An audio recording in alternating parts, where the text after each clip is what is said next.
जपायचे आपल्या संस्कृतीला. बाबा, महिला मंडळ जपायचे आपल्या संस्कृतीला. कारण आपल्या पोशाखामुळे जर कुणाच्या तरी मनामध्ये वासना निर्माण होणार असेल तर ती आपली संस्कृती नाही. आपली संस्कृती काय? आपल्या मुलांना काय शिकवायचंय? आपल्या मुलांना धर्म शिकवायचाय, आपल्या मुलांना आपली संस्कृती शिकवायची, आपल्या मुलांना आपले सण वार व्रत वैकल्य शिकवायचे. ही आपली संस्कृती आहे. जपायचे आपल्या माणसांना, जपायचे आपल्या संस्कृतीला आणि जपायचे आपल्या धर्माला.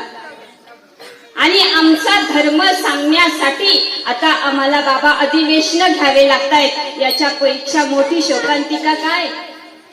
जपायचे आपल्या धर्माला. भगवान श्रीकृष्ण सांगतात, धर्म रक्षन्ति रक्षिता. तुम्ही धर्माचं रक्षण करा, धर्म तुमचं रक्षण करेल. आणि आपला एकच धर्म आहे, तो म्हणजे हिंदू सनातन संस्कृती. जपायचे आपल्या धर्माला. कारण धर्माचं संकट आज हे आपल्या गावाच्या वेशीवर आहे. सावध व्हा. ते जर का तुमच्या उंबरठ्यापर्यंत आलं ना तर तुम्ही काहीच करू शकत नाही. जपायचे आपल्या धर्माला. धर्मराज युधिष्ठिरांना एकदा प्रश्न विचारण्यात आला होता, धर्मराज धर्म म्हणजे काय एका शब्दात सांगा.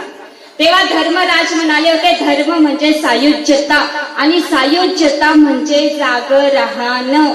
आपल्या धर्मासाठी, आपल्या माणसांसाठी आणि आपल्या संस्कृतीसाठी.